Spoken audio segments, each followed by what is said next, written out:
വെയിലത്ത് പണിയെടുക്കുന്നവനും തണലത്ത് നിന്ന് പണിയെടുക്കുന്നവനും ഉണ്ടാവുകയോളം കാലം സവർണ്ണ പ്രത്യയശാസ്ത്രം ഒരിക്കലും വർണ്ണബോധത്തെ കൈയൊഴിയുകയില്ല.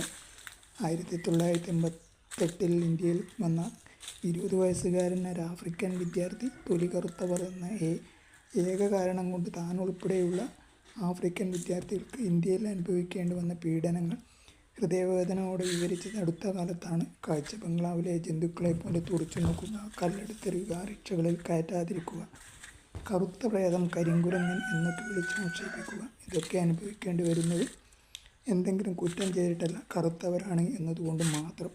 കറുത്തവരോടുള്ള പെരുമാറ്റത്തിൽ വർണ്ണവെറിയന്മാരായ വെള്ളക്കാർ മാത്രമല്ല, ജാതിവെറിയന്മാരായ ഇന്ത്യക്കാരിൽ ചിലരും പിറകിലല്ലെന്നാണിത് സൂചിപ്പിക്കുന്നത്.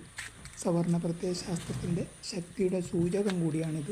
മ്ലേച്ഛർ, ദസ്യുക്കളിൽ രാക്ഷസർ, ഹരിജനങ്ങളെ പട്ടികജാതി തുടങ്ങിയ പല പേരുകളിൽ മറ്റുള്ളവർ വിളിച്ച അധസ്ഥിതർ സ്വയം സ്വീകരിച്ച പേര് ദലിതർ എന്നാണ്. 1972 ഏപ്രിൽ മാസത്തിൽ മുംബൈ കേന്ദ്രമാക്കി ദലിത് പാന്തേഴ്സ് എന്ന പ്രസ്ഥാനം രൂപം കൊണ്ടു. അതിൻ്റെ പ്രവർത്തനത്തിലൂടെ പരിചിതമായ പദമാണിത്.